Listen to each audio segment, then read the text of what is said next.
दोस्तों, एक मशहूर हिंदी गाना था, रैप वाला था।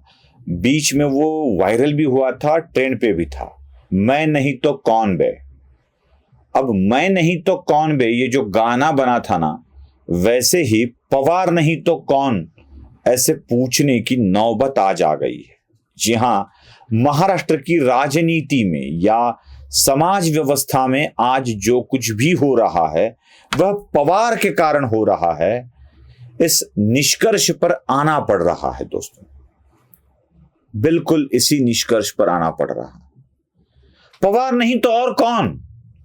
पवार ही तो है जो खेल खेल रहे हैं।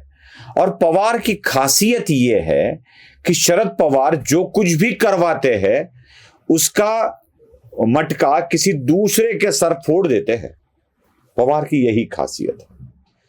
शरद पवार महाराष्ट्र की राजनीति में अब तक जो खेल खेलते आए हैं उसका मटका किसी और के सर फोड़ देते हैं। अभी हाल ही में महाराष्ट्र के मराठा समुदाय के लिए जो आरक्षण का आंदोलन चल रहा है, हम यह बात बार बार बोल रहे थे। लोगों ने हमारी आवाज दबाने की कोशिश की, लोगों ने हमें खत्म करने की कोशिश की, हमला करने की कोशिश की। न जाने कितने वीडियो चैनल्स पर एनालाइजर के खिलाफ, मेरे खिलाफ कितने वीडियो बनाए गए, क्या क्या बोला गया, गंदी गंदी बद्दी भाषा का प्रयोग किया गया। उस आवाज को दबाने का प्रयत्न यही था। हम बार बार ये कहते आ रहे थे कि हम मराठा समुदाय के खिलाफ नहीं हैं, हम मराठा आरक्षण के खिलाफ नहीं हैं, लेकिन आंदोलन की जो नीति चल रही है, जिस तरह से उसको आगे बढ़ाया जा रहा है, उसके बारे में हमारे कुछ सवाल थे। उन्हीं सवालों को उठाकर जब भी बात करते थे तब हमारे आवाज को दबाने की कोशिश की जाती थी। और बीच में एक दिन के लिए चैनल को बंद भी कर दिया था। हमने कहा था कि बोलेंगे नहीं, अब कुछ भी बोलेंगे नहीं। और अब इसी आंदोलन के प्रमुख मनोज जरांगे देवेंद्र फडणवीस के ऊपर जिस भाषा में बात कर रहे हैं, ये लग रहा है कि पूरे मराठा समुदाय को देवेंद्र फडणवीस के खिलाफ भड़काने की साजिश की जा रही है, कोशिश की जा रही है। भड़काया नहीं जा सकता, क्योंकि पूरा मराठा समुदाय देवेंद्र फडणवीस के खिलाफ हो जाए ऐसे नहीं होता है। हर एक मराठा नेता देवेंद्र के खिलाफ है ऐसे भी नहीं होता है। इसको दिखाने की कोशिश ये हो रही है कि मराठा समुदाय देवेंद्र के खिलाफ है, दिखाने की कोशिश, दिखावा किया जा रहा है। और मराठा आरक्षण को अपयश मिला है, यह भी दिखाने की कोशिश हो रही है। मतलब 10% वाला आरक्षण का विधेयक वो लेकर आए, उसको कानून में बदल दिया, कुणबी समाज को आरक्षण देने की व्यवस्था की। लेकिन जो कुछ सरकार नहीं कर सकती वो कर नहीं रही है, यह कहकर मराठा समुदाय को देवेंद्र ने फंसाया, ऐसे ही बताने की कोशिश बार बार हो रही है। अब पूरे के पूरे आंदोलन का मटका देवेंद्र फडणवीस के सर पर फोड़ने की कोशिश मराठा आंदोलक मनोज जरांगे द्वारा हो रही है। मनोज जरांगे की यही भूमिका देवेंद्र फडणवीस के खिलाफ किसके इशारे पर चल रही है, यह न समझने के लिए कोई भी इतना बेवकूफ नहीं है, ना समझ नहीं है। सब कुछ पता चल जाता है लोगों को कि मनोज जरांगे आजकल शरद पवार या उनके लोगों के इशारे पर ही काम कर रहे हैं। यह जो कुछ भी हो रहा है इसके पीछे शरद पवार नहीं तो और कौन है, कहीं भी कोई भी दिखाई नहीं देता। और एक साजिश की जा रही है। बताने की कोशिश ये हो रही है कि देवेंद्र फडणवीस की छवि खराब हो, इसलिए देखिए, देवेंद्र फडणवीस की छवि खराब हो इसलिए एकनाथ शिंदे ये सब करवा रहे हैं। ये और एक साजिश है। मतलब फडणवीस, शिंदे और अजीत पवार के बीच में झगड़े हो जाए, यह भी अफवाहें फैलाई जा रही है। बीड़ी पीने के लिए माचिस ना हो तो कोई घर में आग लगाकर देखता नहीं है, आसान चीज है। ना एकनाथ शिंदे इतने नासमझ है, ना अजीत पवार इतने नासमझ है। यह सब कुछ हो रहा है पवार की बदौलत। शरद पवार ही महाराष्ट्र में राजनीतिक संघर्ष के साथ साथ सामाजिक, जातीय और धार्मिक संघर्ष भी चाहते हैं, क्योंकि ऐसा करने से ही शरद पवार की पार्टी को कुछ ना कुछ फायदा होगा, ऐसे पवार को लग रहा है।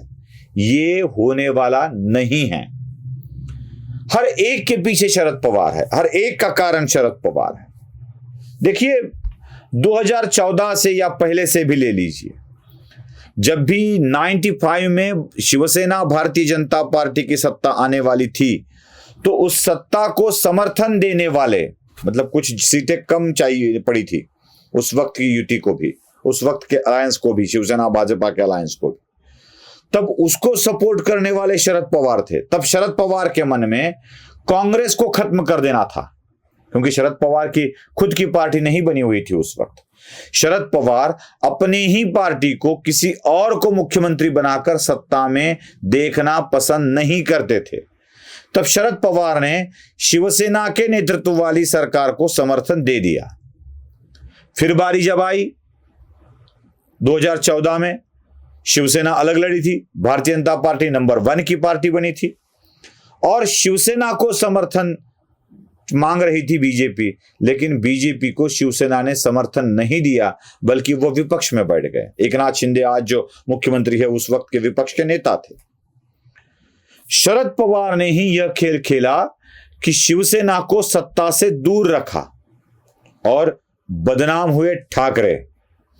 साथ ही साथ कभी भी नहीं आपद धर्म बोलकर नहीं, शाश्वत धर्म समझकर नहीं, कुछ भी नहीं ऐसा कहने वाले देवेंद्र फडणवीस पर सवाल उठाए जाने लगा कि आप एनसीपी पर क्यों चले गए। शरद पवार की एक चाल उद्धव ठाकरे को बदनाम कर गई, देवेंद्र फडणवीस की छवि खराब करने के लिए कारगर साबित हुई और शरद पवार ने कुछ दिनों के लिए अपना समर्थन दे दिया। शरद पवार चाहते थे कुछ दिन तक ये सरकार चले, उसके बाद गिर जाए, फिर अपने मर्जी की सरकार आ जाए, शरद पवार के पास 2-4 पार्टियां मिलकर आ जाए। वही चाल थी जो 2019 में शरद पवार ने खेली। चाल क्या थी? बीजेपी के पास 115 है, बाकी लोग तो बाकी पार्टियों के पास है, तो एनसीपी, कांग्रेस और शिवसेना मिलकर अगर सरकार बनाते हैं तो भारतीय जनता पार्टी को सत्ता में आने से रोक दिया जा सकता है। लेकिन पवार के दुर्भाग्यवश उद्धव ठाकरे ने सत्ता में शामिल होने का निर्णय ले लिया और शरद पवार के सारे दांव पेच धरे के धरे रह गए। उस वक्त भी उद्धव को नीचा दिखाने में शरद पवार ही शामिल थे। फिर 2019 के चुनाव हुए, फिर से बीजेपी नंबर 1 वाली पार्टी बन गई, लेकिन इस बार शरद पवार अपनी चाल में कामयाब रहे, बिल्कुल कामयाब रहे। शरद पवार ने ही उद्धव ठाकरे को मुख्यमंत्री पद की लालसा दिलाकर उनको सत्ता पर बिठा दिया, मुख्यमंत्री बना दिया। और जब शरद पवार ने उद्धव ठाकरे को मुख्यमंत्री बना दिया तो बदनाम हुए उद्धव ठाकरे। उनके खिलाफ उनकी ही पार्टी में मुहिम छिड़ गई, उनकी पार्टी टूटी, चिन्ह छीन लिया गया, पार्टी उनके साथ नहीं रही। शरद पवार की इन्हीं चालों के कारण उद्धव की पार्टी टूटी और फिर से एक बार उद्धव की पार्टी तोड़ने का मटका फूटा देवेंद्र फडणवीस के सर पर। शरद पवार अगर रूटीन में जो चल रहा था उसको होने देते तो कुछ दिन तक विपक्ष में बैठना पड़ता, एक टर्म बैठना पड़ता, बैठ जाते, फिर से ट्राई कर लेते। शरद पवार को यह पता था कि अपनी पार्टी कभी 100 के पार जाने ही वाली नहीं है। तो शरद पवार ने उद्धव को समर्थन दे दिया, मुख्यमंत्री बना दिया, देवेंद्र को बनने नहीं दिया। उद्धव की पार्टी टूटी और अपने भतीजे को यह बोल दिया कि इसकी तो पार्टी टूटने वाली है, हम बीजेपी के साथ चले जाएंगे, हम सत्ता में रहेंगे, उधर भी और इधर भी हम ही सत्ता में रहेंगे। भतीजे को भेज दिया, लेकिन फिर वो पलट गए और कहा कि नहीं, अब हमें नहीं जाना है। शरद पवार की भी पार्टी टूट गई इसके कारण, क्योंकि बार बार बीजेपी में जाओ, बीजेपी के साथ जाओ, नहीं जाना है, साथ जाओ, नहीं जाना है, यही जाओ नहीं जाना है, जाओ नहीं जाना है वाला खेल शरद पवार खेल रहे थे। और इसी खेल का नतीजा हुआ, शरद पवार की पार्टी भी टूट गई, उनके हाथ में भी पार्टी नहीं रही, चिन्ह नहीं रहा और सब कुछ गंवा बैठे शरद पवार। लेकिन चालाक देखिए कितने हैं पवार, इन्होंने इसका मटका भी देवेंद्र फडणवीस के सर पर फोड़ने की कोशिश की। हर बार चाल पवार खेलते हैं और मटका फडणवीस के सर पर फोड़ने की कोशिश करते हैं। ये क्यों हो रहा है? देवेंद्र फडणवीस ब्राह्मण नेता है और ब्राह्मण नेता को मुख्यमंत्री पद पर बैठता हुआ शरद पवार देखना नहीं चाहते हैं। तो शरद पवार की करतूतों के कारण ही ऐसे हो रहा है, यह स्पष्टता सब मन में रखे। इसका कारण और कोई नहीं है, शरद पवार नहीं तो और कौन, यही एक जवाब हमें मिल जाता है। नमस्ते।